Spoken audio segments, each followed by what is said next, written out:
So, good afternoon. Today is 20th of May 2023, and we are conducting our session on environment, biodiversity, and geography at our Sambodhi IAS Academy, THANE West branch, both in online and classroom mode. So, there are few students who have in classroom, and most of the students join in online mode. Here with us today, very sincere faculty, senior-most faculty of Sambodhi IAS Academy, Dr. Joseph Rodricks, sir. Dr. Joseph Rodricks is basically BAMS doctor. He completed his education in Ayurvedic medicine and surgery. Further, he qualified UPSC Civil Services examination in 2009 batch, and he got selected for Indian Defence Service. In the same year, he was All India topper in UPSC interview stage. Okay, his score in that batch was 220, right? 220. Okay, so he has started imparting knowledge, sharing his thoughts, knowledge with students at Sambodhi Academy since long, almost since 2007, 2008. Okay, and so many students from Sambodhi Academy. So I always tell you that we are a group of officers, ex-officers, serving officers. So many students, they received first-hand information, a very strategic and professional guidance with respect to many subjects like international relations. Joseph sir teach here at Sambodhi, international relations, ethics paper, and few other topics also. Okay, he guides students for interview preparation also. So I welcome Joseph sir once again. And during pandemic, we conducted so many sessions in online mode. But on this 20th May, Joseph sir arrived here after long gap, and now this is both mode session. So once again, I welcome Joseph Rodricks sir, and now over to you, sir. Thank you. So thank you, Mangesh sir, and good afternoon to all of you students who are online as well as those who are present here, right? So I am thankful to sir for his wonderful introduction. Thank you so much, sir. And definitely I'm in a long association with Sambodhi, and we hope now that all those who are present here and those who are online also will gain the benefit, and whatever we are trying to see to you all, that you all try to get selected, right? Okay. So the topic for today that we have is with regard to geography, environment, and biodiversity. So I think already you all are aware that we have in prelims and mains. Yes. Okay. Now you know under prelims for general studies and in mains also in general studies. Okay. So in general studies here in mains we have in paper 3. Okay. Paper 1 and paper 3. These two sections. I hope the students who are online can see it on the board. Please speak loudly so that I can hear. Yes, sir. Yeah, okay, thank you. So, paper 1 and paper 3 under general studies, geography, environment, and biodiversity. Now, before I jump into this topic, basically, I would like to know, I think all of you are, maybe you have started in, maybe some of you are pursuing your graduation, or probably some of you are also still, in the stages of completing, right? So what do you understand by geography, environment, biodiversity? Any idea?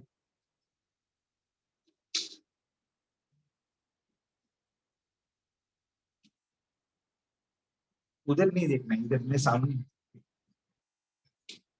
I'm here, right here.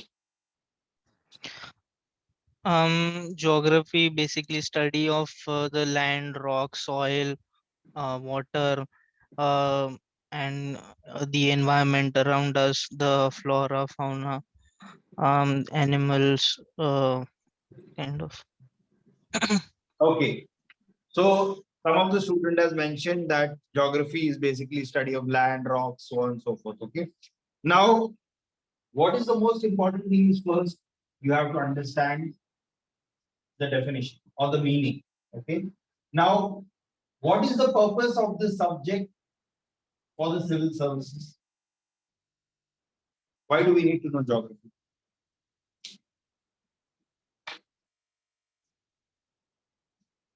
Why do we need to know geography? Online, offline, both of you.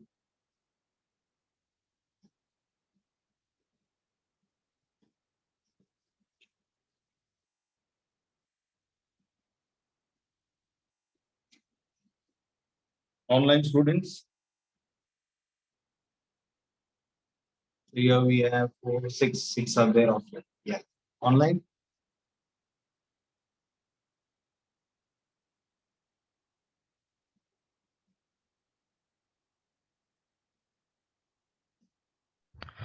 This study would help us in our everyday activities to make decision to Okay. How? How?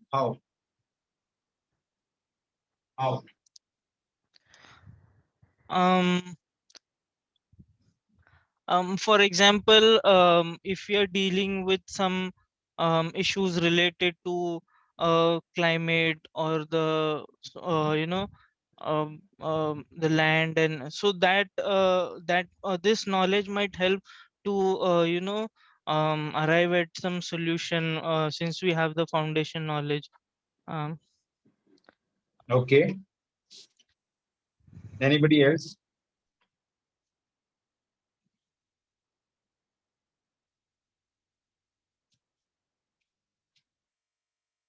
Hmm? From here, students who are present here.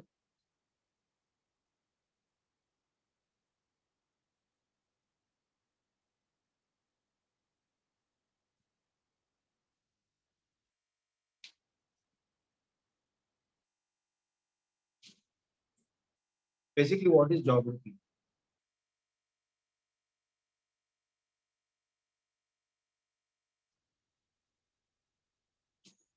Okay. Let me make it more simple for you. Geo and graph.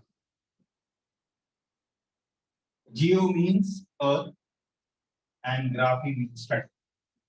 So basically, study of the earth.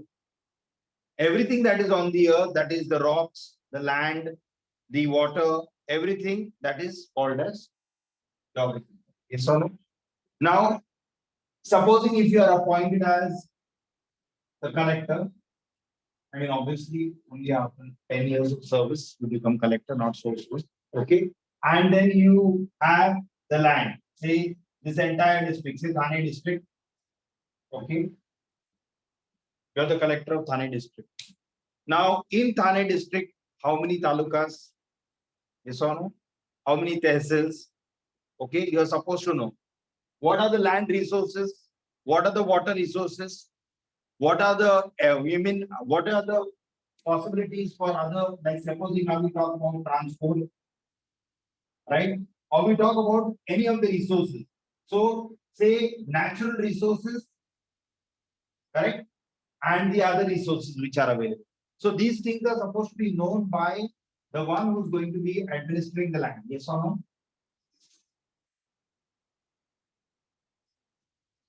Does it make sense or doesn't make sense?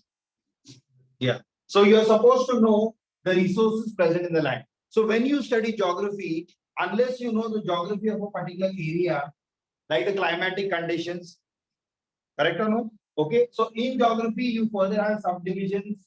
Okay. We have like now we call geomorphology, or basically in simple words about the land. Okay. Then we have biogeography, we have environmental geography. Okay. So all those things come under then population geography. That means in a particular area, what is the population? How much is the population? Okay. Because population also makes a, I mean, whether is it going to affect the area, the land, right or no? So all these things are included under geography. It's a broad study. Okay. So why you need to study geography? First and foremost, you have to understand the purpose that why you are studying the subject. Okay, that should be very clear. So when you are preparing for an exam like this, you need to understand that you are preparing for civil service exams. Yes or no? So basically, out of the 24 services, okay, which have been allotted, any of the services, like supposing now, most of you know which of the services.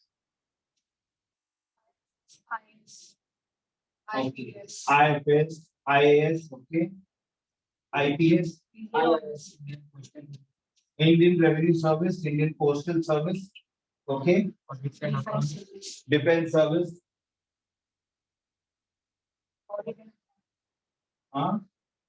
Indian Audit and Account Services, Civil, Indian Civil Accounts. Yeah, what else? So basically, you know, you have a general idea of so many services, yes or no? Now, in these services, tell me, in each of these services, is geography required or not?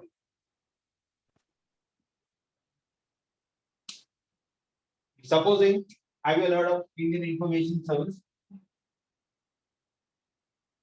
Now you tell me, think properly. What is the purpose of geography in Indian Information Services? You have to write it. Did you follow what I said? Indian Information Services, what is the use of geography?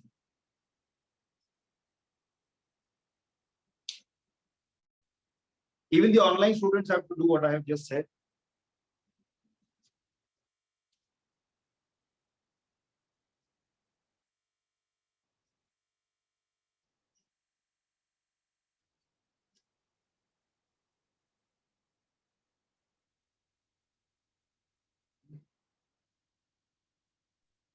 Specific land मधून आपल्याला म्हणजे specific त्या जागेमधून आपल्याला information collect करायला पाहिजे तर information system ऐकलंय?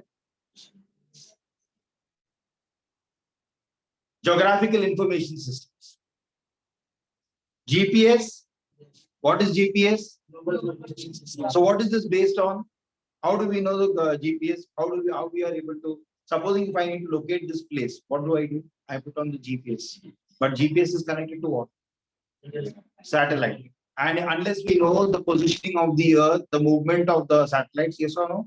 So all this is based on what? Geography. Supposing if you have to find out a particular place, you need a what? We need a map, an atlas. Yes or no? So how will you find out for the place if you have a map? Yes or no?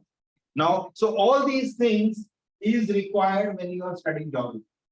So basically, as a civil servant, how you are going to apply this basic knowledge when you come into the service. That is why you need a good conceptual clarity.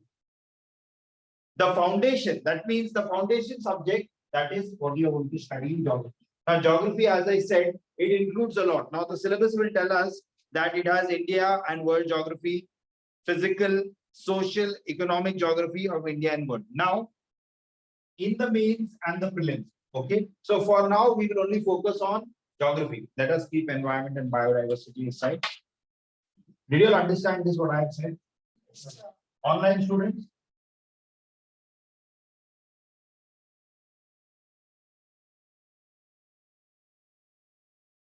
Online students, how are you? Yes, sir. Yes. Yes, sir. Oh, good. समजलं.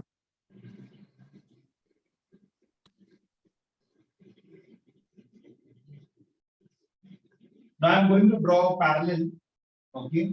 When you are studying geography, you are going to study geography. Now let us see what the prelim syllabus says and what the main syllabus says. Okay. Now the syllabus here says India and world geography. Okay, India and world geography. And we have it under the criteria: physical geography, economic geography.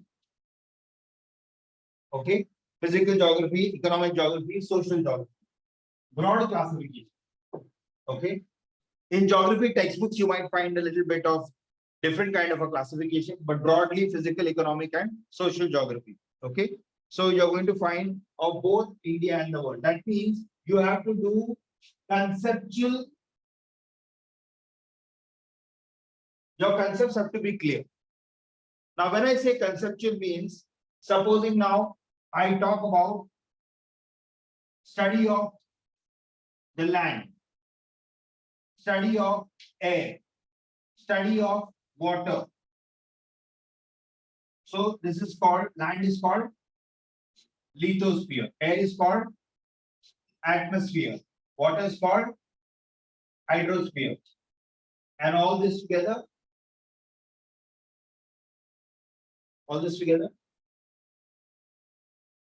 which surrounds everything is biosphere, which includes both living and non-living things. Am I clear? Both the living and the non-living things come under the biosphere. Now, the words are very, very simple. Now, if you look at this biosphere, biodiversity. Are you understanding what I'm trying to tell you? Okay. So you have to understand that when you are studying, first, like now, if you talk about conceptual clarity, so now land is made up of what? I have visited various parts, at least year around where you are staying. What kind of land is there? Stones. So basically, stones come rocks. Okay. So the land can be of rocks. Yes or no? What other kind of lands? Okay. So basically, some land will be with rock, some land will be, which will be a fertile terrain, right or no? It will be a fertile terrain. Now, you need to know what these rocks are, because the cultivation of that land, it is going to depend upon that. You might have heard igneous, metamorphic, sedimentary. Yes or no? When you have studied in your class 9, 10 in the lower standard, you might definitely learn this. You know this. Now, again, you have to study what these rocks are. I'm just giving an example of a conceptual clarity. That means you need to have this conceptual clarity. Why? Why?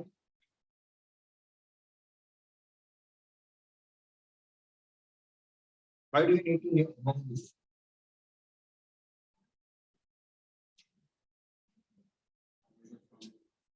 No, not only a strong base. Give me an example. Why do I need to know? That will affect. Absolutely. Why do I need to know about the atmosphere? Why do I need to know about the climate? Obviously, because the climatic changes, if I talk about any of the climate, say La Nina, El Nino, all these effects. Now, the weather disturbances, now the Mocha, I will heard the cyclone Mocha. It was in the news. So see, when you are studying, you have to understand cyclonic disturbances. So you have to understand what is the difference between cyclone and storms. We say in usual general terms storms, but storms and cyclones, are they the same? Are you understanding now what I'm saying? So you have to know precisely what means. You cannot just say, okay, this is this and this is that. This is not like how you were studying when you were at the school level. Okay. When you are preparing for an exam like this, you have to be very precise and you have to know what is a cyclone. When we talk about a thunderstorm, what is a thunderstorm? Okay. When we classify earthquake, what is the classification of earthquake? All these things have to be clear. Because when you are administering relief, disaster relief, supposing a cyclonic disaster or an earthquake disaster, you are going to be the first person to provide disaster relief. Yes or no? And if you do not know this thing, how can you provide relief? Do you get it what I'm saying? Are you understanding? So as a civil servant, as going to be a civil servant, you have to understand. That is the reason why you have to have your conceptual clarity very clear. That means the concept should be precise to the point. You should know what is this. So in physical geography, you're going to study all these things. That means you will study about the land, you will study about the water, you will study about the biogeography. All these things are going to come. Economic means now industries, the various natural and resources which we have. So supposing now we talk about various kinds of resources. So say supposing now we need nuclear energy. Okay. So what are the resources that are there? Wind energy. So where in which part of the country wind energy can be provided? Yes or no? So based on all that, we are going to use the resources. What are the resources or which kind of industries? Particular industries are located in particular belts. Like now we have SEZs, Special Economic Zones. You may have not heard these terms, but these are created. Why? So that they can provide a impetus or a boost for the industry. Are you following what I'm saying? Then government gives certain SOPs or loans or provide certain good like for them so that they can be able to set up the industries. Like our government in brings about investment. That means it asks for foreign direct investment or it asks for people to invest in the country. So if the land, if we know all this, then only. So as a IAS, IFS, IPS, any of the services, you definitely have to have knowledge of geography. Or the road connectivity. Now talking about the road connectivity, we have National Highways Authority of India, NHAI. This is the Government of India organization, right? So this will look after the entire highways.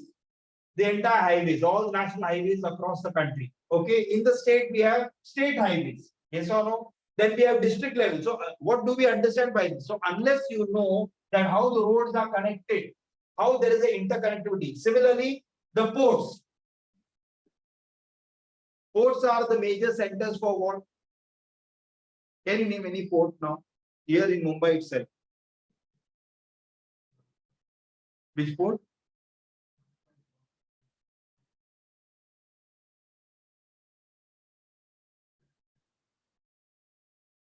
Report नहीं है क्या हमारे पास से आगे?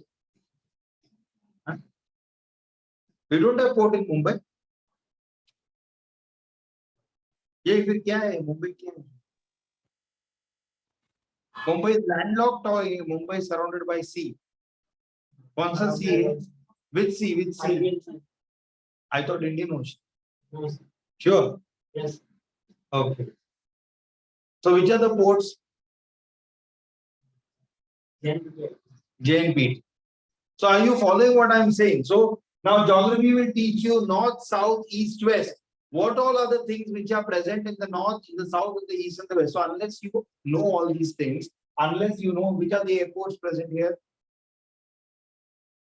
are you understanding now what I'm trying to tell you? So basically, you talk about the entire infrastructure. If you speak about the entire infrastructure, road, rail, yes or no, all this comes under geography knowledge. So if you don't have geographical knowledge, can you know all these things?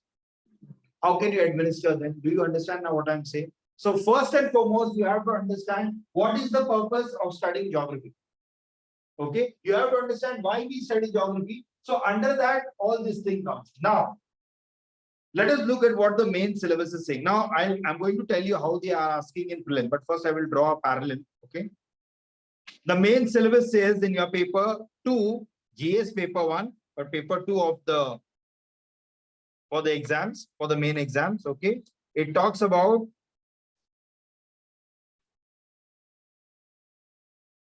salient features of world's physical geography. Okay. Salient features of world's physical geography. So again, same. Can you see physical geography? In the prelims also, in the mains also. Yes or no? Salient features of world physical geography. Then we have distribution of key natural resources across the world. Distribution of key natural resources across the world.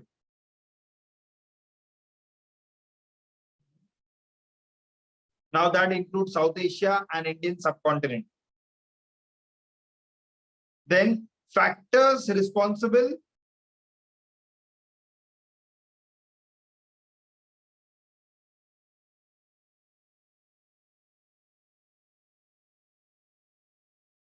for the location of primary, secondary, and tertiary sector industries in various parts of the world, including India.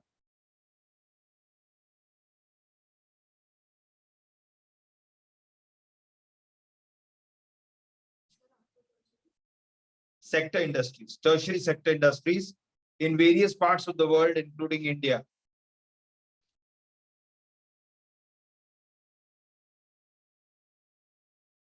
Then we have important geophysical phenomena. Important geophysical phenomena such as earthquakes, tsunami, important geophysical phenomena such as earthquakes, tsunami,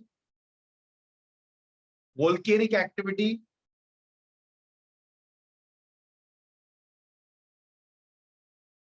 cyclone, etc.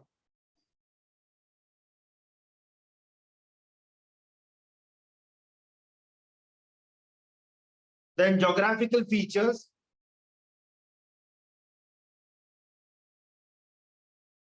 and their location changes.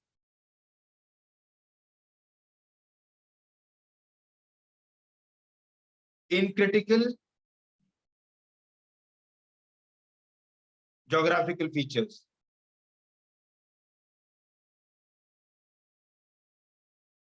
Into bracket, including water bodies,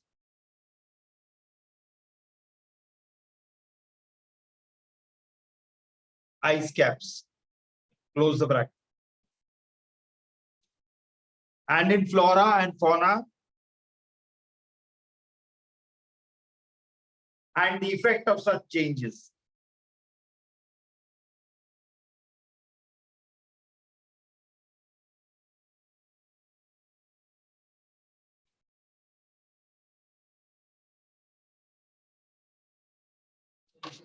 Effect of such changes. So as you can see now, more or less, the prelim syllabus and the main syllabus are overlapped. Did you understand what I'm saying? Now, this is one subject. Geography is a subject wherein the syllabus more or less completely overlaps. Okay. Now, how you have to prepare? First and foremost, you have to look at, you have to start preparing from the mains perspective. But while preparing mains, you also have to prepare for the prelims. Okay, so when you are preparing for the mains, now let me give you an idea of what mains and prelims preparation. Remember, I think all of you know prelims is objective. Yes or no? Mains is subjective, right? Okay. Now we know in the mains there are in the paper 1 of GS paper 1, you don't only have geography, you have history, you have society, right? You have all these other things, you have world history, okay, as well as society and culture. Okay, these are the other parts. So every year, I mean, if you see the analysis, basically history comes around 80 to 90 marks. So total paper is of how much? 250 marks. Yes or no? Yes. 250 marks. Okay. So broadly speaking, see, this is now subject to change. UPSC always tends to change the number of marks. So there is no fixed quota that this much number of marks are going to come, this much number. There is absolutely nothing like that. Okay. So history may come 80 to 90 marks. Again, geography also may come 60 to 80 marks. Okay. To fill up the entire gap. And then society may come maybe 30 to 40 marks. And then culture may come another 40 marks or 50 marks, whatever, to make up the entire 250. Are you following what I'm saying? Yes. Now this can go up and down, but in a year, every year, practically say at least 80 marks, around 60 to 80 marks is fixed in geography. Correct or no? Now, the questions that are asked are 10 markers, 20 markers. Okay, 10 markers, 20 markers. That is 150 to 250 words. Okay, some are 100 words, 250 words, you have to write the answer. So you have to prepare from both subjective perspective as well as objective perspective. You're getting my point? Subjective as well as objective. So when you are starting the preparation, you have to look at the syllabus broadly. That means you have to further subdivide the syllabus. Are you following what I'm saying? That means you have to go more deeper into the syllabus and try to subdivide. Okay, you have to subdivide the syllabus. You have to look, okay, if I'm talking about physical geography, under physical geography, what all things I have to study. So all these things you have to categorize and you have to start making a list of that. Okay, and you have to start with 6 to 12 NCR. Now, before going to this also, two important things. You have to look at the previous year's questions. Okay, in both the prelims and the mains. Why? Now every year, even in the prelims in objective, at least 10 to 15 marks come on geography. 10 to 15 marks. It varies. Again, as I told you, it is not fixed that they will ask only 10 marks, only 15 marks. Some year the marks may go 20 marks. Some year the marks may drop down to 10 marks. So it is not fixed. There is no fixed hard and fast rule that they will ask only 10 marks or they will ask only 15 marks. Are you following what I'm saying? So every year the criteria may change. Okay. But now here you know it is objective, but objective doesn't mean it is very simple. Okay. They will ask you like question, consider the following statements. Okay. For example, I'm just giving an example. Consider the following statements. Okay. Population wise, India ranks at number 1. First statement. Okay. A. Second statement, it can be that land area wise, India is 7th rank. Which of the above statement is true?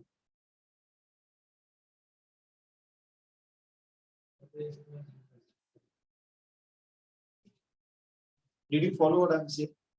So in the prelims, a question can come in this format. Consider the following statements. I mean, they can make questions on various factors.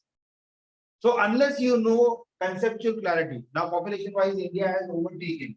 So, yeah, even land area-wise, India is 7th only. So unless you know for clear the data, unless you know for clear that what is the statistical data, what is it? Because some years back, I mean, they were projecting India would take over China by 2045, but less than half the time we have already overtaken. So 2023 itself, we have already overtaken China.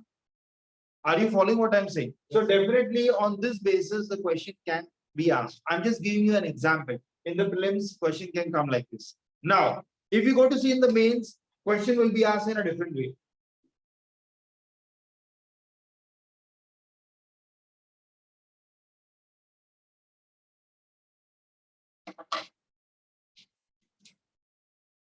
Examine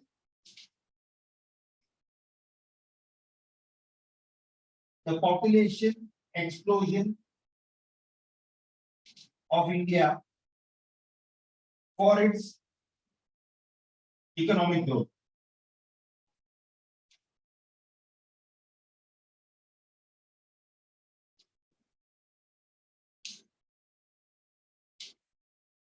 Did you follow what I'm saying?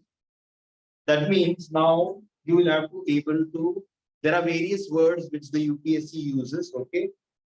There are certain terminologies which they use: examine, critically analyze, okay? Describe, discuss. The meaning is not the same. Do you get me what I'm saying? The meaning of the word is not the same. So unless you understand examine population explosion of India for its economic growth, that means basically the question is trying to ask you that how population explosion of India can help in India's economic growth. You have to be able to cite proper examples.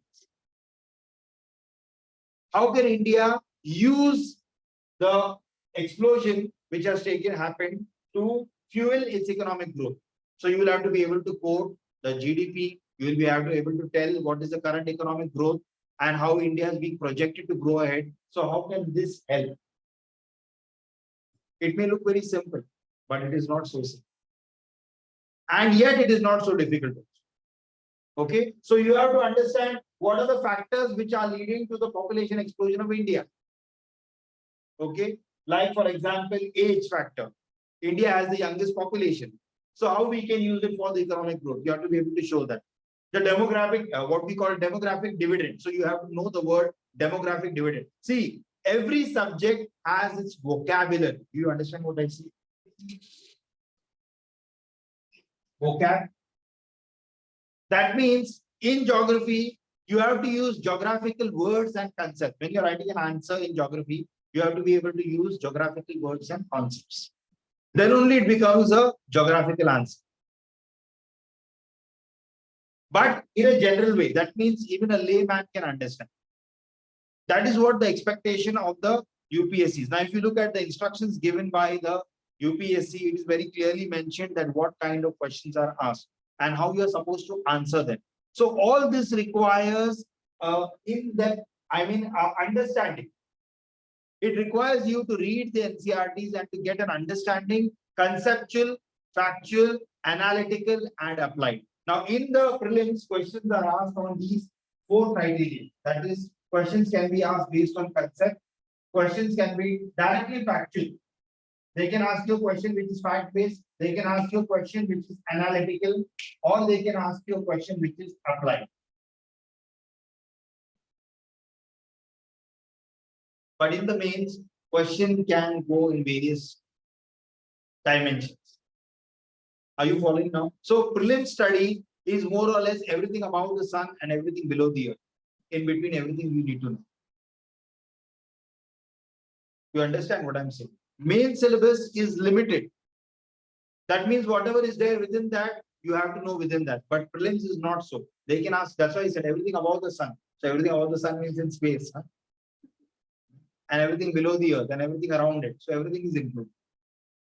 Did you follow what I'm saying? So that kind of an understanding you are. So when you are preparing itself, you have to have a 360-degree approach. So when you are studying geography, you cannot say, why did UPSC has economic growth? Because you have Indian economy. So they can interrelate because we have geoeconomics, we have geopolitics, because geography is connected to politics.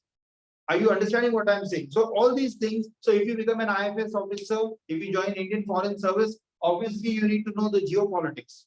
You need to know economics, economic diplomacy. We have the word economic diplomacy. So how does economic diplomacy come? Unless the geography. So that means there are certain favorable factors which are there in the country which make it suitable for the country to trade.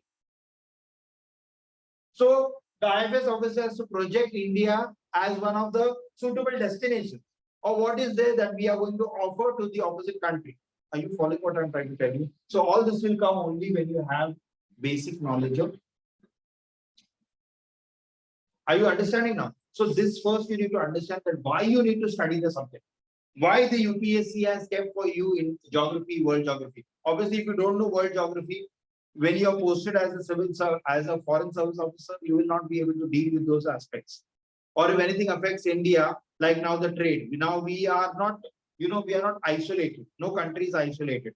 Correct or no? It has to depend on other countries. Certain things are not grown here. Yes or no? Certain now components we are not manufacturing here. That means we have to bring it from other part. We have to import those things. Yes or no? Similar, we export also. So then accordingly, there is a balance of trade. We make payments on that. You're getting my point. So all these things are based on these factors. So this is the ground foundation.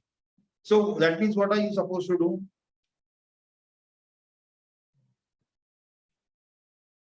Huh? What are you supposed to do?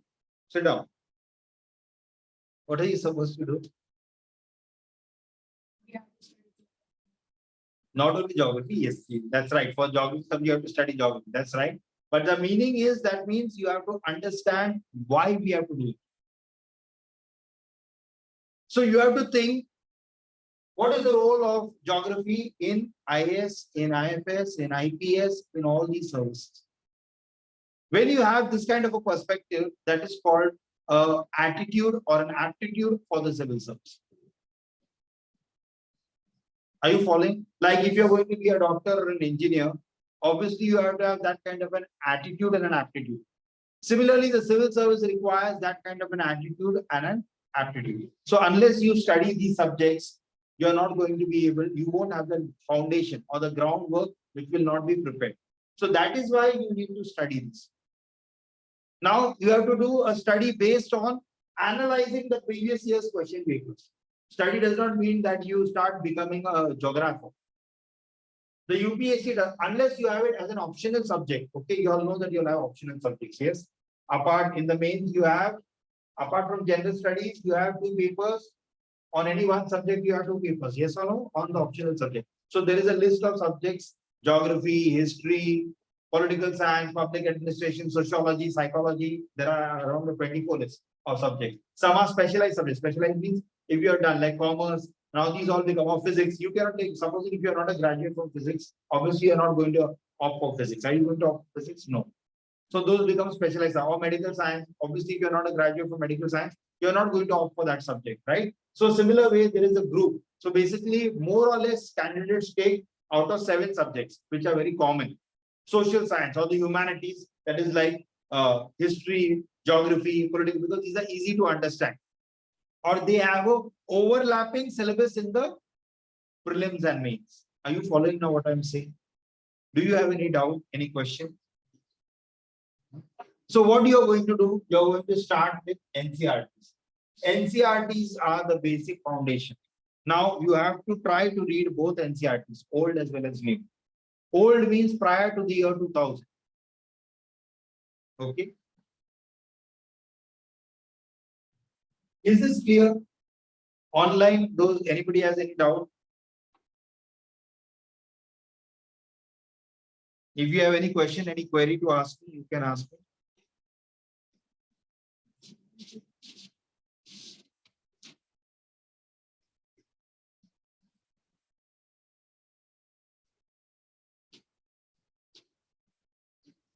Nobody has any doubt? That is, what is JNPT?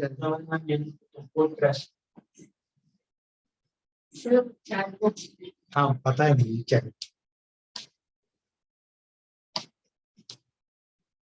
Yes, the online students, any doubt? I don't know which of students are there.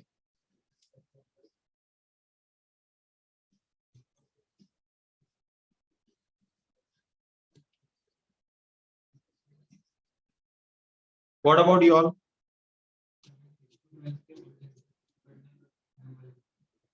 हाँ अभी मैं 65 old NCERT क्यों बोल रहा हूँ, क्योंकि उसमें जो concepts है, foundational concepts, they are explained much better.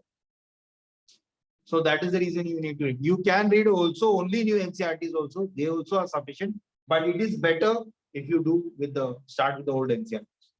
Okay, it is better. But if you feel like reading only new NCERTs, if you already understand, not required.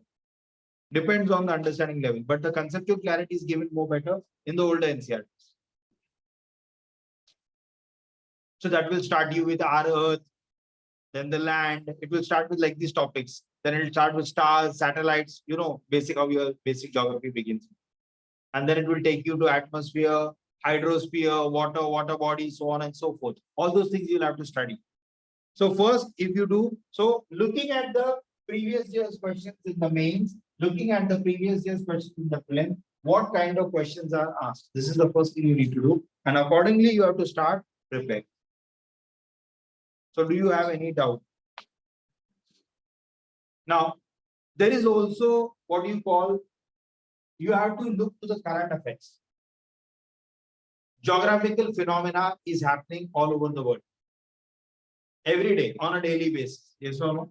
Some place is experiencing earthquake, some place is experiencing cyclone, okay, or some other kinds of weather phenomena, or some other kind of disasters are taking place, or floods are happening, or heat wave is happening right now, correct or no? So all these things are affecting. Or you can see now they are saying the earth is warming up faster compared to some years back, yes or no? So it is being, so then all these things are interconnected.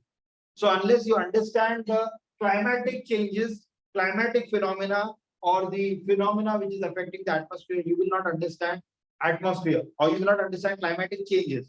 When you don't understand climatic changes, you will not be able to preserve the environment.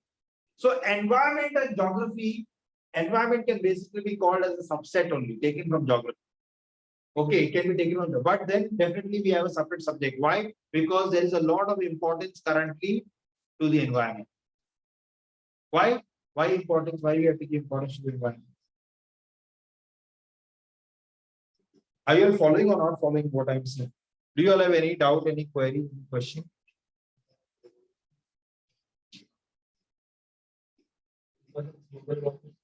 Yes. Global warming, yes. That is one of the few factors, definitely. The environment is undergoing a great attack. What do you mean by environment? Everything that surrounds us basically is environment. That includes both biotic That is a living and a non-living things, abiotic factors, right? So all those things come under this. That means basically the entire, what you call lithosphere, atmosphere, hydrosphere, biosphere, the whole thing can be drawn under environment. Am I clear? So how do you understand these things? Why do you need now, as I told you, all this thing? What are the doubts that you are having?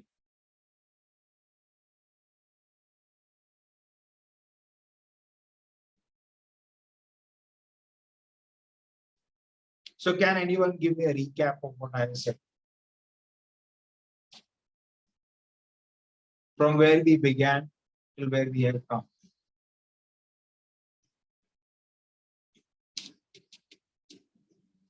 Not able to tell you.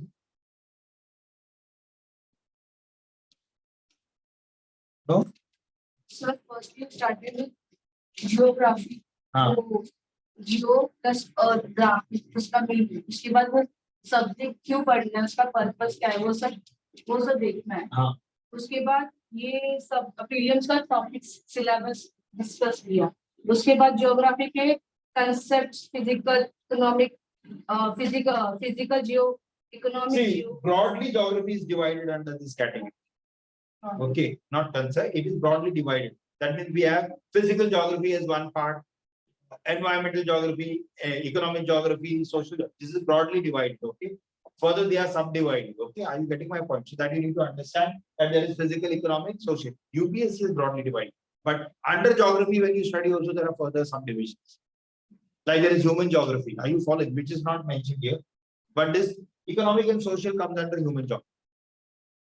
आप लोग को समझ में आ रहा है मैं क्या बोल रहा हूँ? So when you read the geography textbook, especially the 11th standard textbook, you will get a proper classification. But UPSC, for a purpose of study, it is classified under physical, economic, and social. Yeah. Further, continue. उसके बाद आपने वो lithosphere, land, air, water का explanation दिया कि वो lithosphere, atmosphere, hydrosphere है और वो एक साथ करके बायोस्फीयर होता है और उसके रिलेटेड बायोडायवर्सिटी है. उसके बाद मेंस का सिलेबस पूरा एक्सप्लेनेशन दिया. मेंस के टॉपिक सिलेबस वो सब दिए, क्वेश्चंस दिए. उसके बाद मेंस का मतलब प्रीलिम्स यूपीएससी स्टार्ट करने से पहले मेंस का सिलेबस हम पहले समझना पड़ता है. उसके बाद मेंस की अप्रोच से ही हम यूपीएससी स्टार्ट कर सकते हैं. उसके बाद GS1 का सब्जेक्ट्स वो आपने बताया कि हिस्ट्री उसके उसमें हिस्ट्री है, ज्योग्राफी है, सोशल है, सोशल सोसाइटी है और कल्चरल है टॉपिक्स. उसके सब टॉपिक्स GS1 के पेपर में. उसके बाद आपने बताया कि फर्स्ट 6 to 12 स्टैंडर्ड के NCERT पढ़ने पड़ते हैं, ओल्ड और न्यू दोनों भी. ओल्ड NCERT पढ़ने पड़ने की कंसेप्ट बहुत अच्छे से क्लियर किए गए और न्यू पढ़ना है तो पढ़ सकते हैं, मतलब ओल्ड पढ़ना है तो पढ़ सकते हैं, otherwise you can go for the new. और उसके बाद previous year question paper thoroughly study करने के लिए बोला है. उसके बाद क्वेश्चंस में भी आस्क कंसेप्चुअल, मतलब मेंस में कंसेप्चुअल, फैक्चुअल, एनालिटिकल और अप्लाइड क्वेश्चंस आ सकते हैं और मेंस में डायमेंशंस भी आ सकते हैं questions. So now, basically, geography is considered to be a static subject. Static means which is conceptual or foundational. Okay. There are some which are current, dynamic. Like now, polity is not just a static subject. It is not just the constitutions are there. They are not dead articles, but rather they are every day, they are in application. Okay. So we have static and dynamic. Static part means all the conceptual clarity which you are supposed to have, and dynamic is the applied or which is related to current affairs. That means current affairs. So even geography has application of current affairs.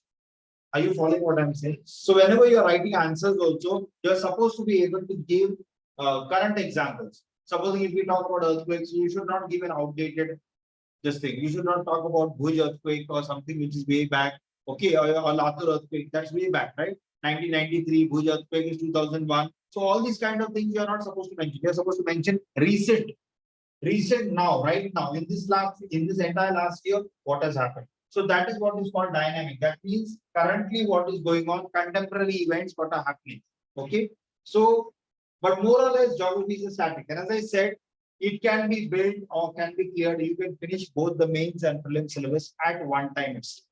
That means you don't have to do separate study for prelims. No doubt the approach for prelims is different because it is objective. You have to look for the minor, the broad and the minor details. That means when you're reading a paragraph or you're reading a topic in geography, you have to go broadly while finding out the factual data, and you have to go also read in between the lines. Just as I asked you the question here. Did you follow what I'm saying?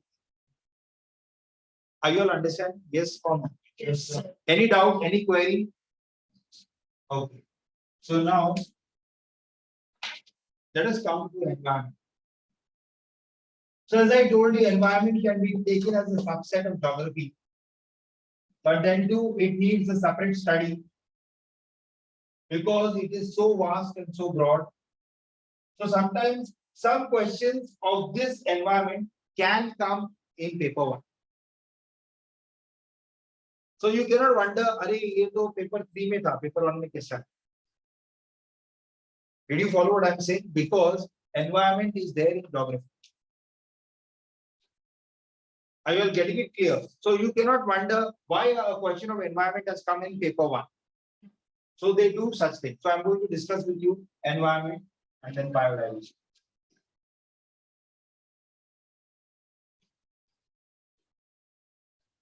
Now, why do we need to study environment?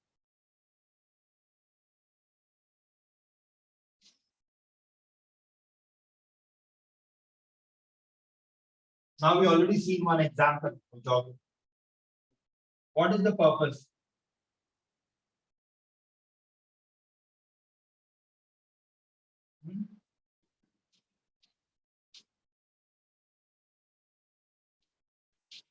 What is the purpose of studying environment?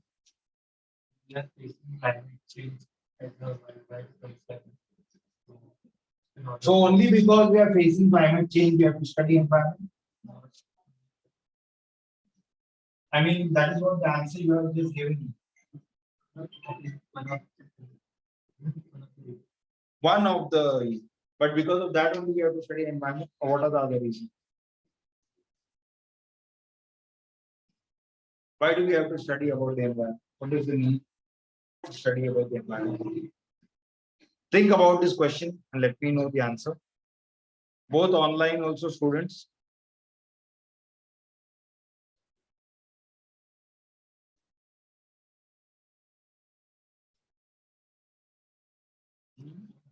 Why do we have to study about the environment?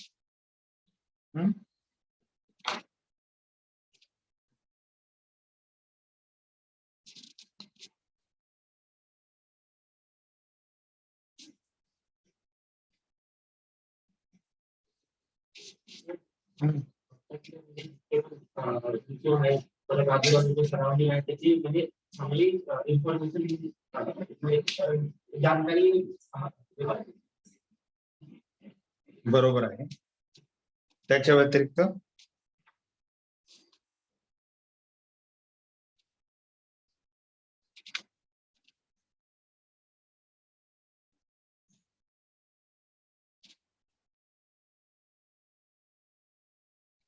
Delhi, what do you see in Delhi? What is happening?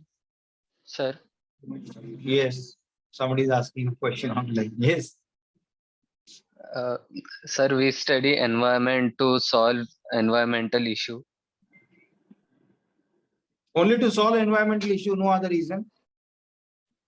No, like that was my point. That is okay. That you said is a one point. That is right what you said, no doubt. उसको conserve नहीं करना है क्यों? Protect नहीं करना है क्या environment को? एनवायरनमेंट हमको प्रोटेक्ट कर रहा है तो हमको भी उसके लिए कुछ करना चाहिए.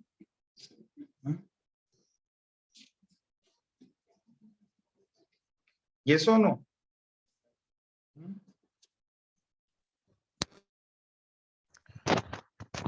So in Delhi, what is happening?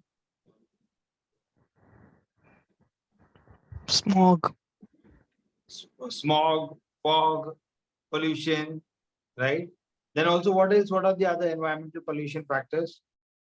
We have air pollution, then water pollution, Tell me about the water pollution.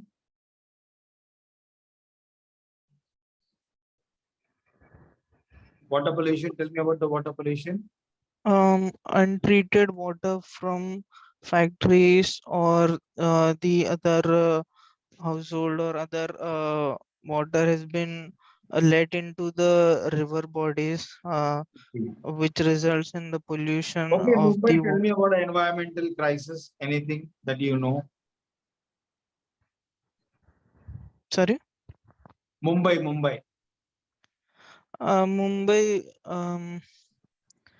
So there recently we are seeing that there is a blockage of the canals, and due to that, um, in monsoon, the water logging is there, and Sir, Okay. deforestation.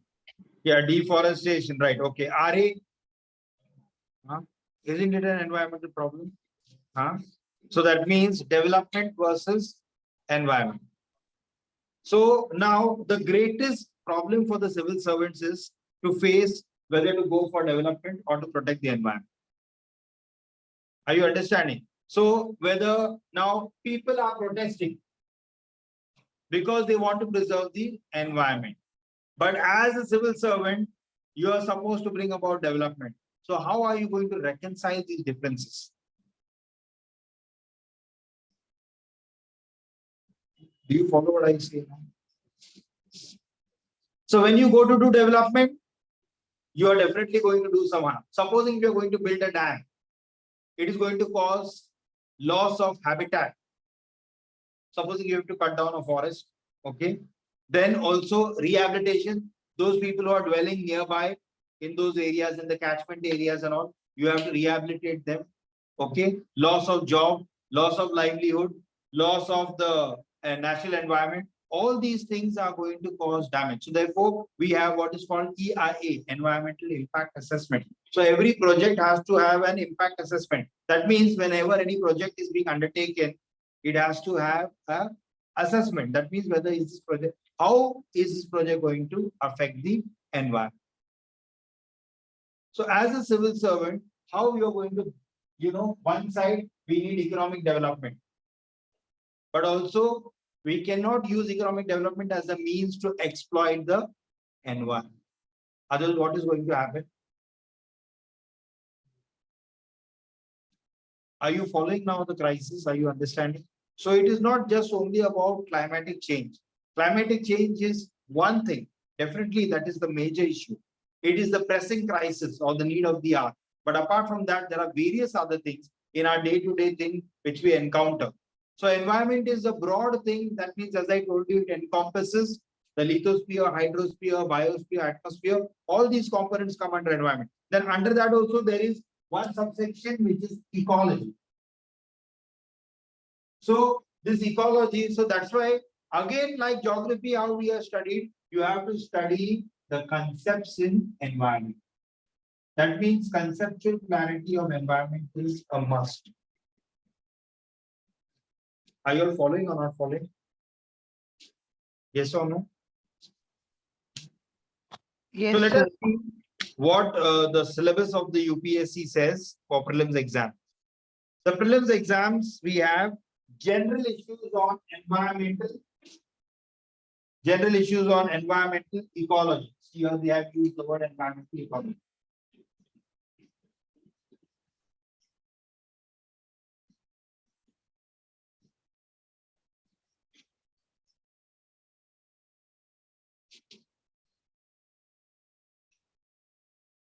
Okay, general issues on environmental ecology, biodiversity,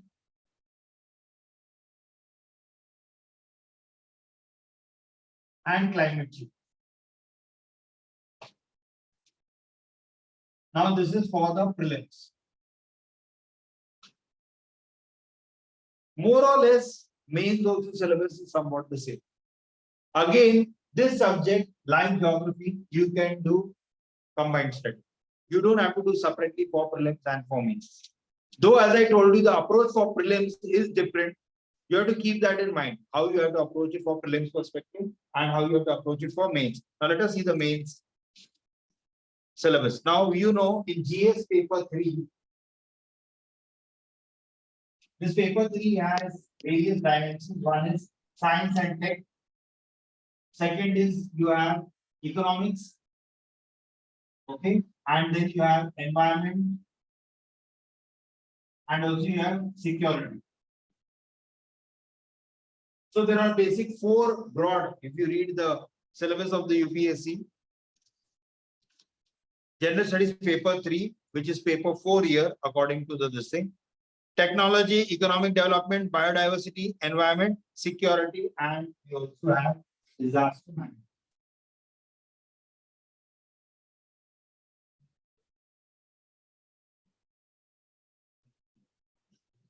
Are you following what I'm saying? So technology, economics, which is development, okay, economic development, biodiversity, environment, security, and disaster management. Now again, in the exam, basically when the exam is held, 250 marks, environment year at least 30 to 40 marks, and again, as I said, the proportion is increased.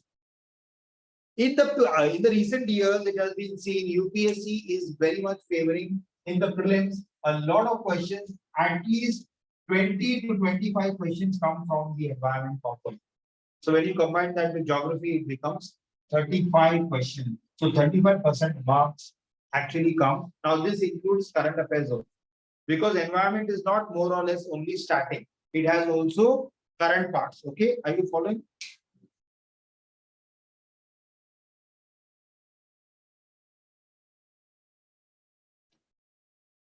So now if we talk about these questions, now they can ask you, supposing now,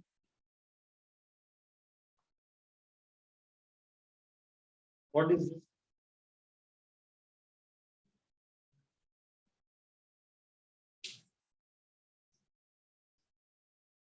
Okay, ये पता नहीं. What is this?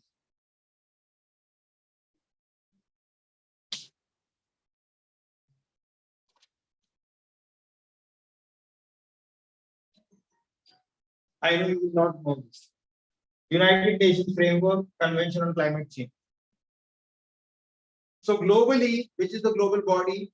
United Nations, which is dealing, which has a framework on the climate change. So they are dealing not only, so whatever the United Nations says, India and the other nations which are member states of the United Nations who are party to the framework, that means who join. Like now we have, like there are different conventions. Like supposing now, if we want to protect the ozone, so there is for ozone. Ozone is O3, right? Ozone. Have you heard of ozone? Yes. Where is the ozone present? Where is the ozone layer? I know ozone layer. Where is ozone layer? Mesosphere. Mesosphere. Is he right? Is he right?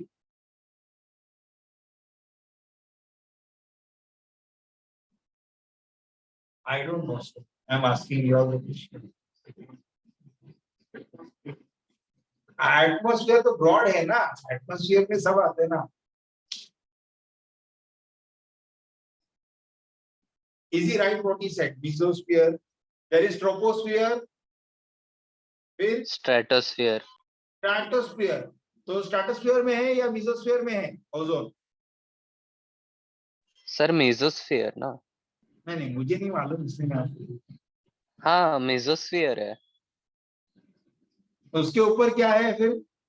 Thermosphere. Thermosphere. Okay, good. What is your name? Hardik.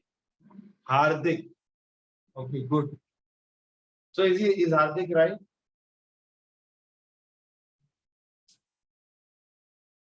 So in UPSC there is no 50-50. Okay. There is no 50-50. Either you know or you don't know. So I am asking him whether is it mesosphere or is it stratosphere? You got it what I'm trying to tell you. So you cannot say, sir, हो सकता है. You understand now? इधर भी हो सकता है, उधर भी हो सकता है, ऐसा नहीं. ये बाजू भी पैर रखना, वो बाजू भी पैर रखना. तो ऐसा नहीं होता है यूपीएससी में. ठीक है ना? So you have to be very clear whether it is stratosphere or mesosphere. You have to do this as a homework and tell me. Not tell me, you can tell sir. Yeah. Because I don't know the answer. Okay. Did you get it what I'm saying? Okay. So now this ozone, certain things are there which deplete the ozone. What do I mean by deplete the ozone? It causes harm to the ozone. Okay. Now ozone is a layer, is like a blanket which prevents the ultraviolet rays from the sun which are coming, and it acts as a greenhouse gas. You might have heard of greenhouse effect. You might have studied. You may have forgotten now, but you know the greenhouse effect. Okay. So those rays which are coming from there is being prevented by the ozone layer. Now this ozone layer is ruptured in certain particular places, like at the poles, especially over the Antarctica region and the North Pole. इसका hole बहुत बड़ा है, ozone hole. So what is happening? If the hole is big, what is happening? The ultraviolet rays are coming directly. So this layer is acting as a shield. It is protecting, yes or no? But now this ozone is getting depleted. Why it is getting depleted? Because there are ozone depleting substances. Tell me the ozone depleting substances. Carbon. Carbon. No, not carbon. There was one more word. I forgot. Okay.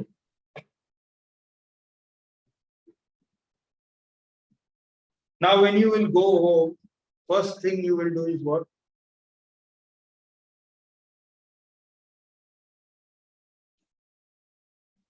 घर पे जाके क्या करना? TV लगा रहेंगे. Sorry. नहीं revision Carbon dioxide. अभी गर्मी बहुत हो रहा है, तो आप घर पे जाके हाँ AC और दूसरा क्या? फ्रिज खोलने के बाद क्या बाहर आता है उसमें से? कौन सा गैस बाहर आता है? Does it release some gases or no? The refrigerants which are there, what are those? Have you heard of CFCs? Chlorofluorocarbons. Have you heard of this? Yes or no? Yes. Huh? So what do these gases do? They are very good for us. We breathe them. Or you drink them. No? नहीं ऐसा नहीं होता. So what do these gases do? They go and they harm. So so many fridges, so many refrigerators, so many ACs, so many kinds of things. What is there? What is it releasing? It is releasing all these things, and it is causing depletion of this. Aeroplane, what does it release? Aeroplane flies in which layer? Troposphere. Troposphere. Troposphere का height कितना है? From the earth?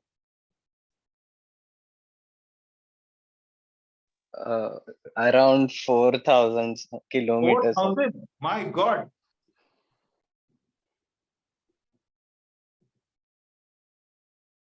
$4,000 क्या?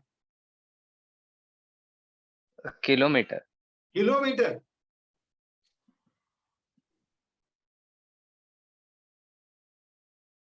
Do you think 4,000 kilometers troposphere?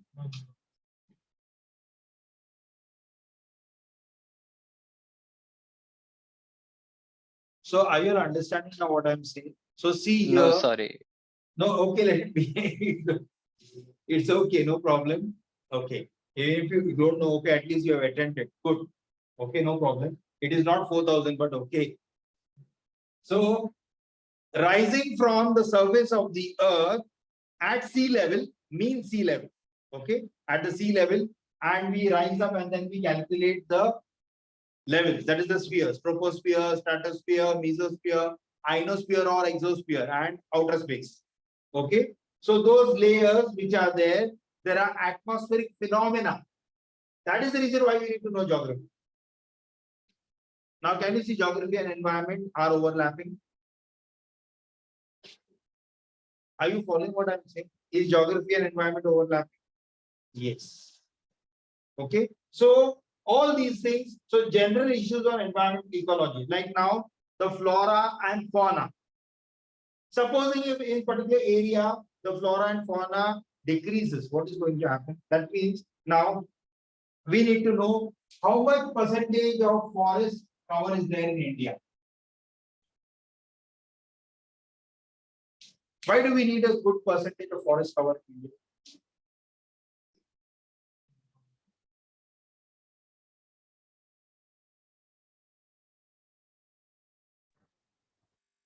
Maintain the oxygen level.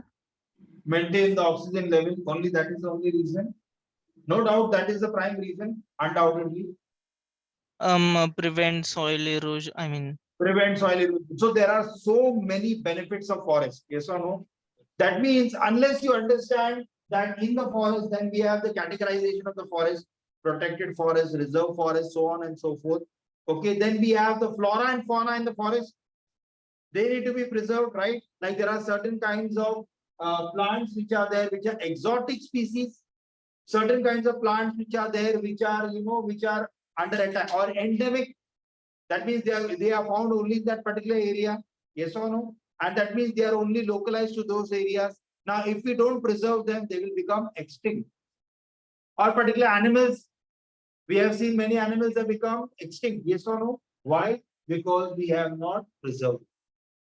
So the importance of conservation and preservation. So unless we appreciate the environment, unless we know what environment is doing for us, and if we don't have the wisdom to preserve Mother Nature, then we are asking for what? Our own destruction. Are you understanding what I'm saying? So that is why at the local level, right up till the international level, global level, we are seeing that efforts are being taken to combat or to battle the factors which are affecting climate change. One of the factors is definitely ozone. Yes or no? Then the increase of industrial pollutants. So as I'm saying, there are various factors which you study under this. So climate change is one aspect. The environmental ecology. Now, when we study ecology, which means you are going to talk about primary consumers, secondary consumers, tertiary consumers. You're going to study what is the ecological pyramid, because supposing now, if you all have all studied food chain, yes or no? Food chain, everybody knows, yes. So from primary, secondary to the tertiary. Correct or no? So now if here there is a degradation or deterioration, isn't it going to affect this? We are at the top, we are the tertiary consumers, yes or no? So finally in the end, who is it going to affect? It's going to affect us. So don't you think we need to look into this and preserve this? This is what you are going to study and this is what you are going to do. So like we call, or what we call food web, or ecological pyramid, or like now we are going to talk about carbon dioxide. So we are going to talk about carbon footprint. Okay. So how much area, I mean, what is the, how much carbon consumption is there? Then we are going to talk about what kind of technology. So usage of technology to, prevent excess of carbon dioxide. Like now we have carbon sequestration. So like these, there are various conceptual words in environment. As I told you in geography. So unless you know a bit of geography, it is difficult to understand environment. Are you following what I'm saying? So if you have a ground level conceptual clarity in geography, you will, because now see, if you don't understand atmosphere, do you think you're going to understand this ozone thing? You will not understand ozone. Because if I say ozone is in a particular zone or a particular area, you will not know. Suppose if you have not studied geography, you will not know where ozone is. Am I clear? Are you understanding? Supposing if I don't tell you about the water bodies, I tell you now Chilika Lake is India's freshwater lake. But you don't know what is a freshwater lake. There are saltwater lakes, There are freshwater lakes. Supposing if I say Vembanad Lake, what does it come to your mind when I say Vembanad? Now you may have not heard these names. You may have studied them definitely. You may have forgotten. If I talk about Koleru Lake, do you know where it is? If I talk about Dal Lake, Kashmir. okay, good. He gave the answer Kashmir. Are you understanding now? So unless you have a good understanding of geographical concepts, geographical clarity, you will find it difficult. So suppose if I say a particular water body, it's a brackish water. So when I say brackish water, what do I mean by brackish water? So that is an environment. Again, we have to talk in terms of if whether that lake is getting polluted. So if that lake is getting polluted, then I need to do measures to conserve the pollution. Now you all have heard of Yamuna River. Yes or no? All of you have heard of Yamuna River. So there is a problem of environmental degradation of Yamuna River or Ganga River. So government has come out with Ganga Action Conservation Plan, GACP. So government has come out with a elaborate plan to conserve Ganga. Why?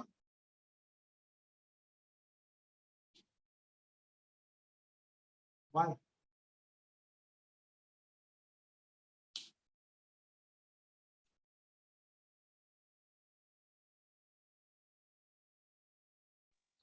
They have been polluted, continuously been polluted for so many years. Okay. What are the other things for that? No doubt it is being polluted. How it is being polluted? One major is people used to bath in them, Okay. considering it as a holy. Human interference, human involvement into the river. Is that the only cause?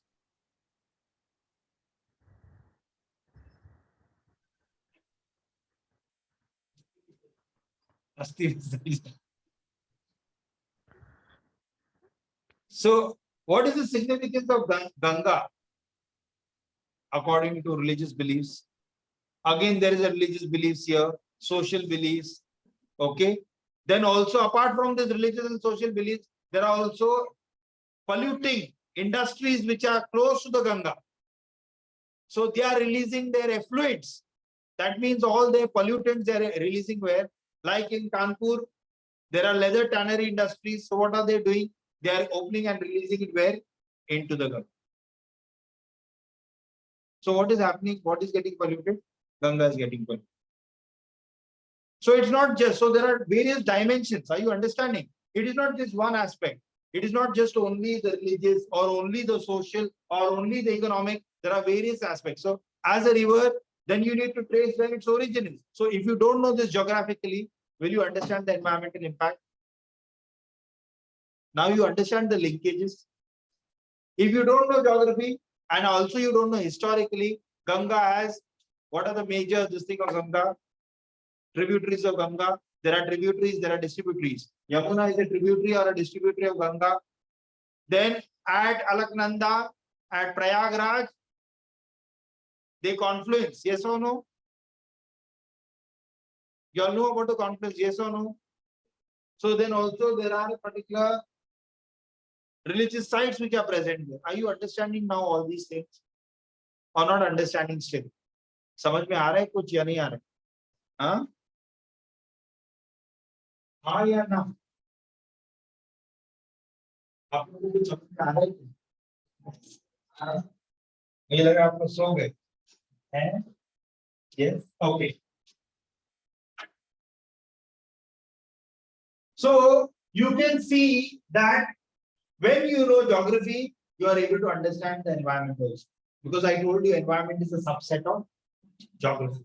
So when you study geography, you can also study environmental topics. Okay. So basically, all the factors, first, how you will study, you will first again go back to, like now, if I have to describe concepts, what do I mean by ecology? Who coined the word ecology? That can come in which exam? It can come in the prelims. It's a factual question. Okay. Then if I talk about ecological pyramid, okay, then that is a Subjective question. Yes or no? Mains question. So supposing if I talk that there is a disturbance in the ecological web or in the ecological chain, food chain. Again, that is a mains question. Yes or no? So they can ask also in prelims, but more or less it is the mains question. So you can understand that first you have to know conceptual, then you have to know factual and apply.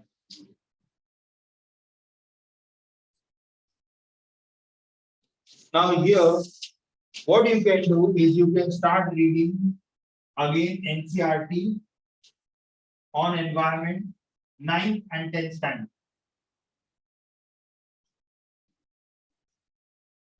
Okay, 9th and 10th standard, and specifically topic related to environmental pollution and environmental degradation. Now also, as we know that there are flora and fauna.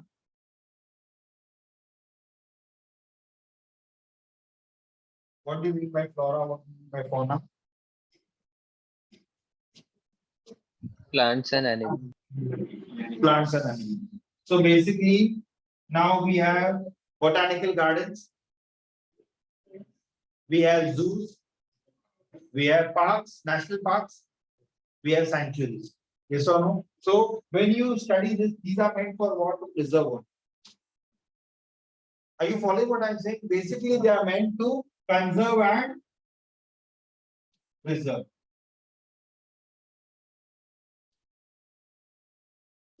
So then, now there is a body internationally which is called IUCN. Have you heard of it?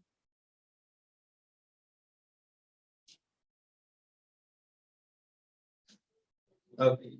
So then there is something called as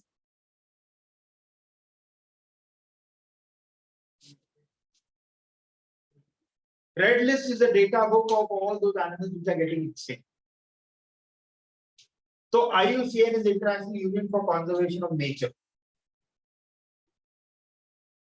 Did you follow what I'm saying? So these are internationally established organizations. International Union for Conservation of Nature. So you need to know where it is located.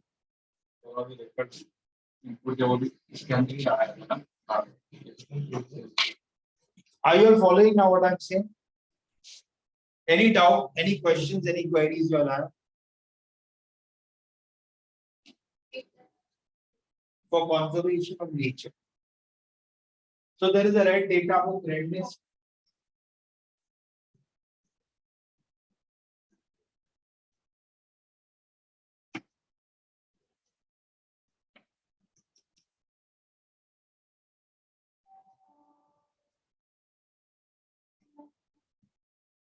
Any doubt, any query?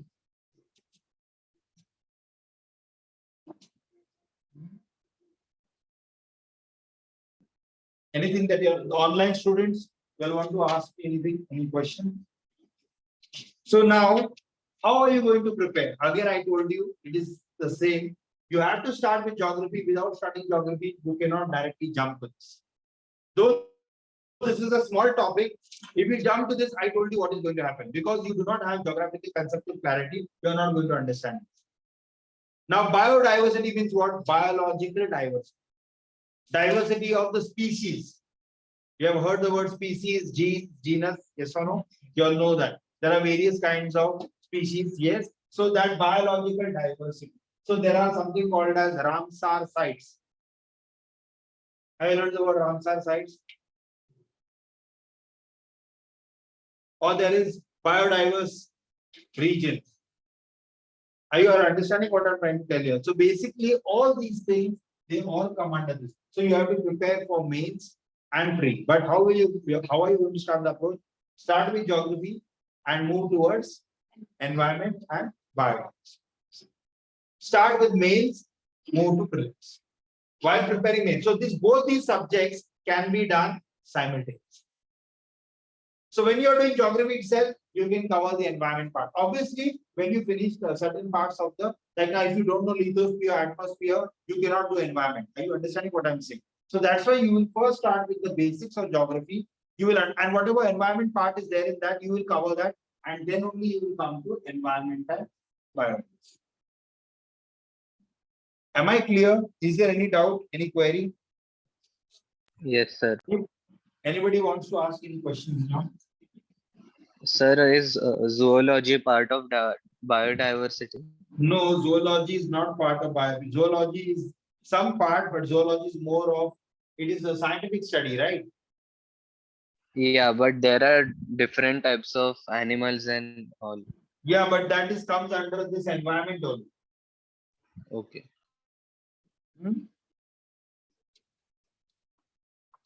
Okay, sir. Yes, thank you. Anybody else from the online who has any doubt, any questions? It's I think 5:15, right? What is the time? 5:10. 5:10. Okay. So this would also cover the ongoing, I mean, the current affairs related to world also, right? Yes, Not yes, just India. yes, you have to know the current affairs. That's what I said. It is static and dynamic. You have to know the static and dynamic. Like now, supposing certain cases take place in the Supreme Court with regard to environment related. Now, supposing there is what you call now a Motors Vehicle Act. You're driving motor, your motors are causing some kind of pollution. Then we have Bharat stage. Have you really seen Bharat stage 4? So why do we change from one stage? Because they are the norms given internationally. Are you following? So stage 4, that means how much emission those engines are going to have, how much emission, how much is permitted. Are you following what I'm saying? So there are, so based on this, you are going to follow. Did you follow? Any other doubt or any other query? Thank you. So what you're going to do is you're going to start preparing, as I said, from the NCRTs, then move to a higher level. But first, you go through the question paper. Go through the question paper, collect the materials, and then start studying. So organize your study in a proper way, in a proper manner, so that you get the proper outcome and result. Any doubt or any query? You feel you have not understood something?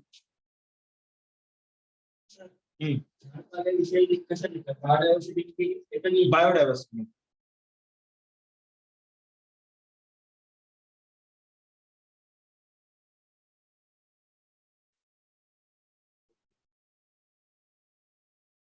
Online students, do you all have any doubt?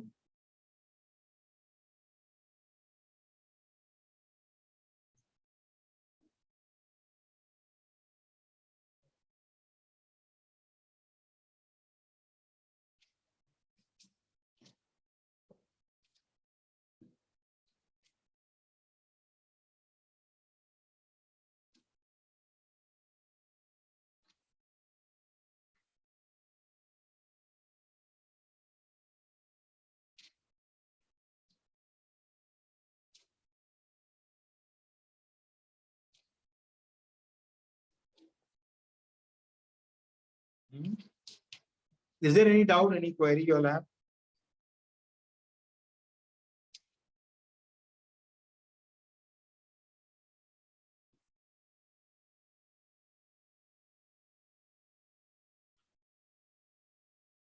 Yeah, the online students.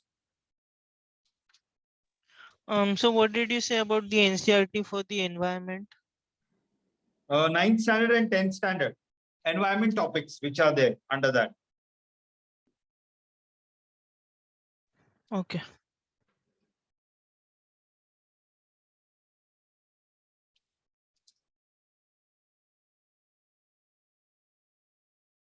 Yes. Savi. 6%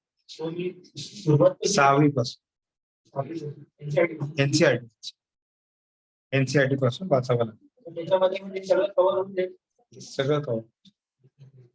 For geography subject, you need not read anything except the NCRT.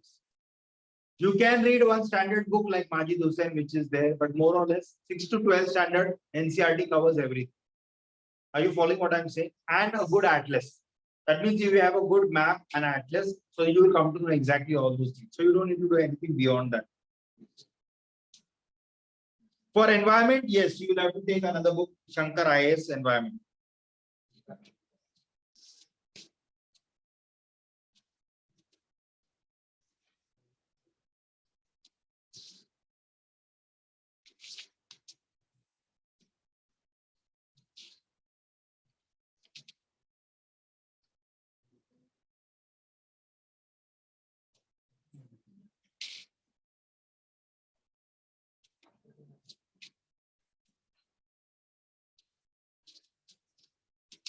Yes, anything else? Any other query?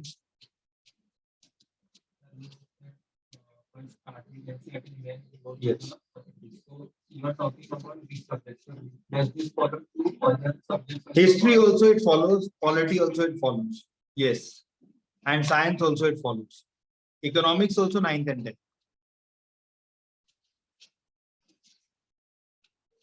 But the respected faculty members will guide you. Okay.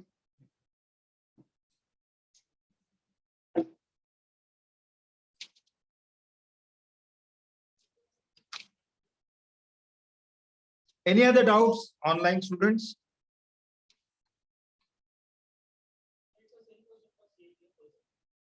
I have no idea of CA. I cannot tell you.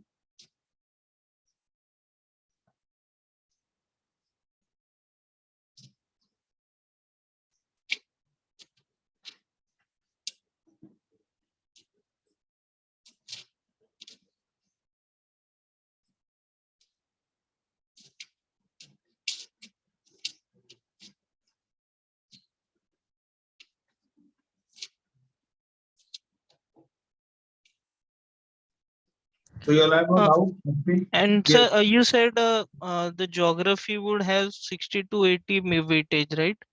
In the mains, yes, yes. Yeah. Okay. Okay. That's what I said. Now, how much, supposing now a particular industry is there, how much amount of carbon it is consuming? So that is its carbon footprint. That means it is releasing that much carbon. And that means it is, it is causing a damage to the environment. So that is a carbon footprint. Well,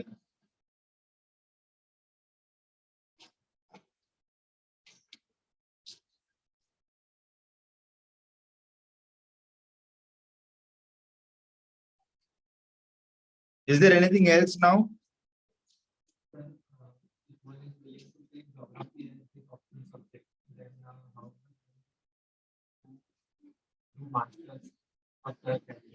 Yes, very much beneficial. Very much.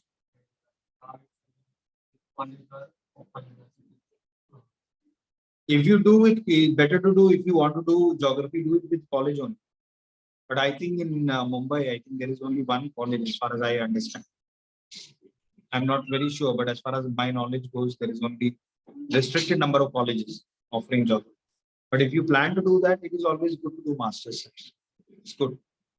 I mean, in future, in case, supposing if you don't crack the exam, then you have another backup option. Yes,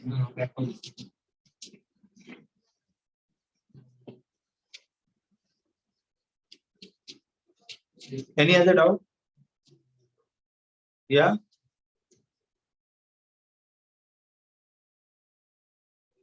So now what you all can do, basically, I'll give you one, what you all can do. You all can start. There is a magazine called For Interest, to pique your interest, okay? Down to Earth.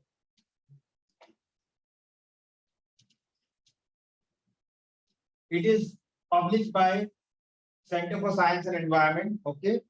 By India's one of leading environmentalists, Sunita Narayan, okay? So you can read this magazine. You will come to know many of the. It's a non-governmental magazine, okay? So it is not coming to the government publication, but it is a private NGO and wherein they are doing great work on preserving the environment. So you will understand many issues which are there in the environment. It's a fortnight. That means 15 days the magazine comes. Online also you will get the previous issues. So when you go, maybe if you find on the railway platform, you can ask for download. So this is what you can do, okay? Or you can also read what, why, and how.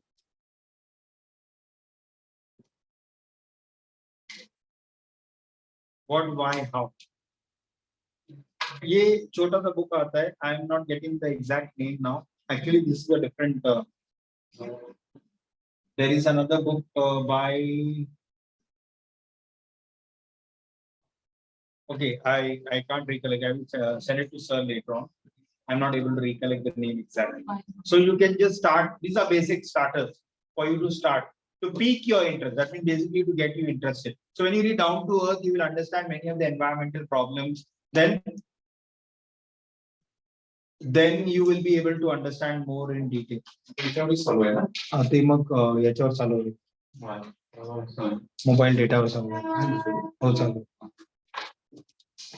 Okay.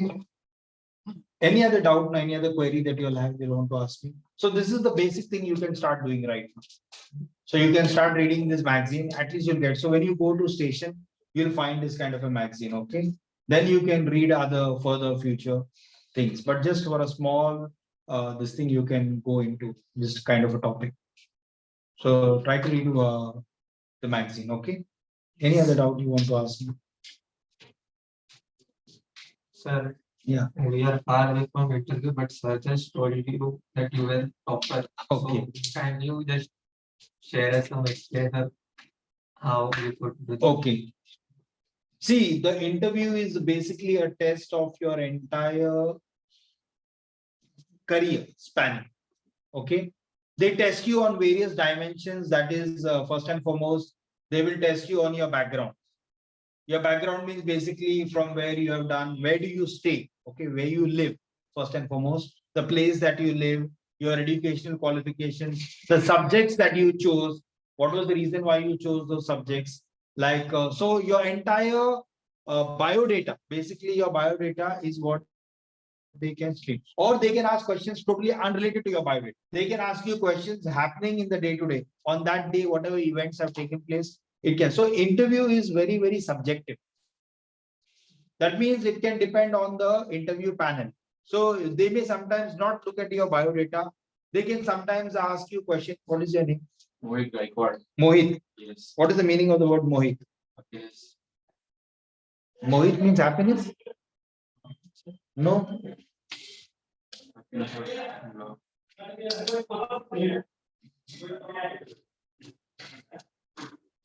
Love. Mohit means love. हाँ वो भी आपको मजा सा हाँ वाली film में तो बोलता ना वो कट्टा को बोलता ना जगह मेरा भांजा आपको देख के मोहित हो गया. You cannot give such answers in the normally बोलता. ते बंद झालं. हे तुमचं हे चालू होतं. हा चालू होतं आता गेला हा चालू होतं चालू. हा मोबाईल डेटावर.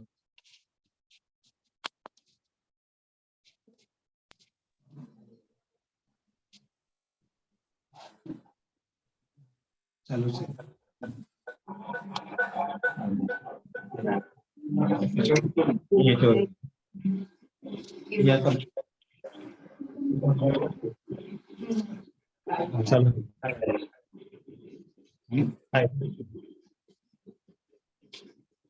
Okay, so I was asking you a question. So that's what I'm trying to tell you. Like they can start with your name, they can start with your surname. Okay. So questions, and if you don't know the answer, finish. How many members are in interview panel? There are 6 to 7 panel members. किती साधारणतः किती वेळ चालते interview? It depends. Supposing if they sometimes the interviews also happen. I have seen some candidates coming out in 5 minutes because they may have not liked the candidate. If your interview goes for a very short period, it is very clear.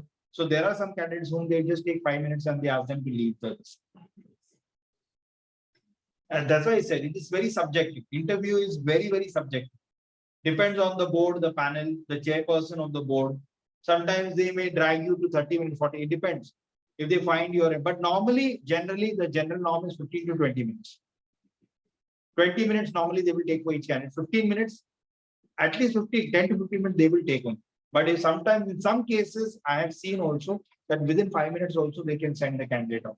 Maybe if the candidate has done some major mistake or has not given the appropriate answer, they may ask to leave. So as I said, it depends on the panel and the mood of the panel. The panel is very, sometimes the panel may start asking you questions in a laughing manner, but then they may give you very less marks. So you, just because they are laughing with you does not mean they're going to give you good marks. So it's unpredictable. You cannot say for sure that you are scoring well. I mean, just because they are smiling at you and laughing at you. So they may not want to, because they will never tell you or give you a hint that you are answering wrong. So that is basically your entire preparation, how you are prepared throughout your basic graduation subjects. Are you in graduation? Are you pursuing something? I just completed my graduation. Yeah, in what subject? BCom, plain BCom. Plain BCom. So they can ask you the why you want to enter into civil services.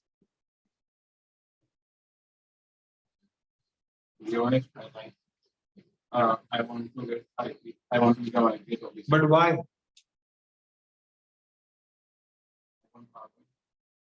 Honestly, like not like power. So see, one question can lead to multiple questions. You understanding? So when you give an answer, it can lead to multiple questions. So what do you mean by power? Then that another question comes up. Power does not mean respect. Where there is power, there is no respect. People respect the chair, the authority. Power sometimes denotes the fear.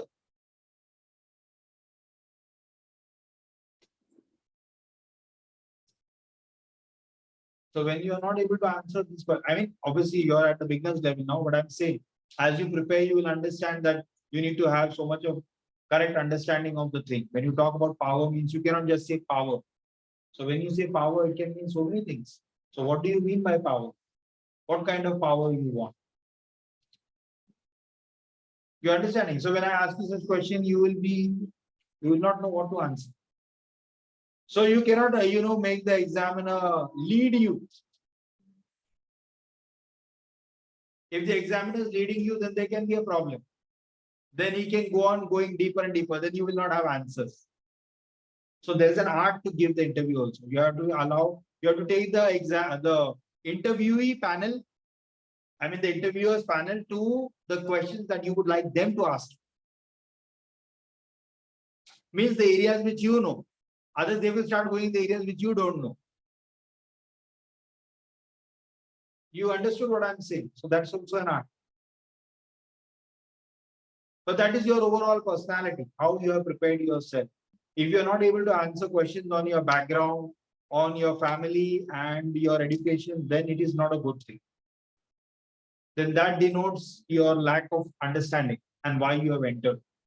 So that is the problem.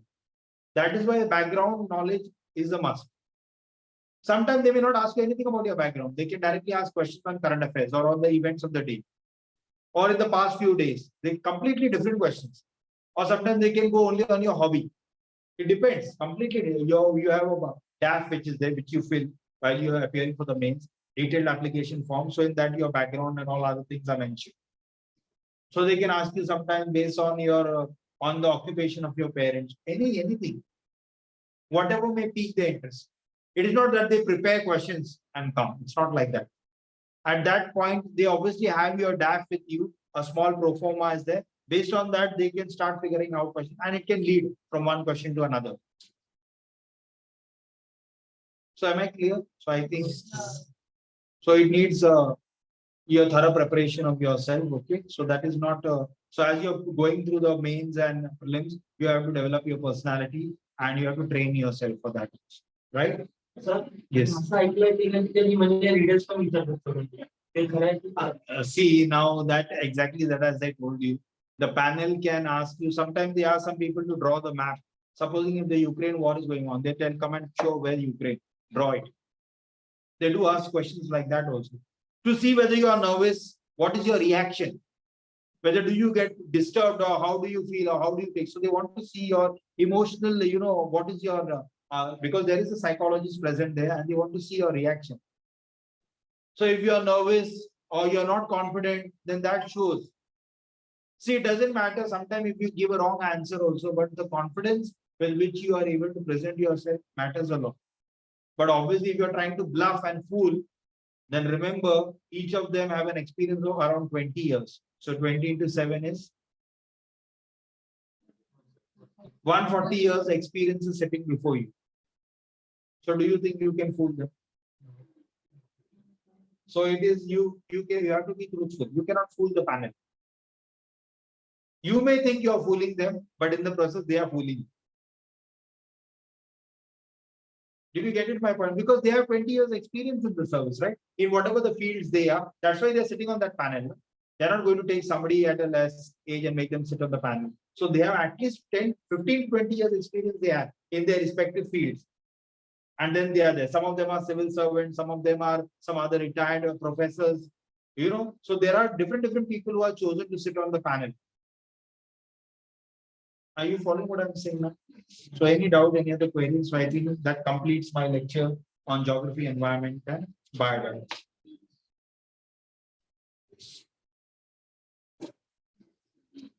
Thank you, sir. I hope you understood all the things. This is a orientation session related to environment, biodiversity, and geography. And at the same time, Joseph sir covered interview part also, right? So interview is a different art, as rightly mentioned by Joseph sir. So you need to learn so many things during your preparation only, related to disciplines, related to attention, attentiveness, confidence, okay, communication skill, and knowledge, no doubt, that is also important part of interview. So today, on 20th May, Joseph sir covered so many topics. And I am very much sure that all of you understood whatever he taught you, whatever interaction he did here in this 2 hours duration. And geography, environment, and biodiversity at the prelims level and at the mains level. Okay. So covers a lot of portion of your question papers. Okay. At the prelims level, if you calculate geography plus environment plus biodiversity, so at least you would get 30 to 35 questions at least, right? And at the mains level also, geography comes in first paper and environment biodiversity comes in third paper. Okay, so we cannot skip or we cannot ignore this very important topic. So thanks a lot, Joseph sir, for this very important and essential lecture. And in our regular batches, Joseph sir is a regular faculty for so many topics. Okay, so I conclude this today's session here only. Thank you very much. Yeah. Thanks a lot. Thank you.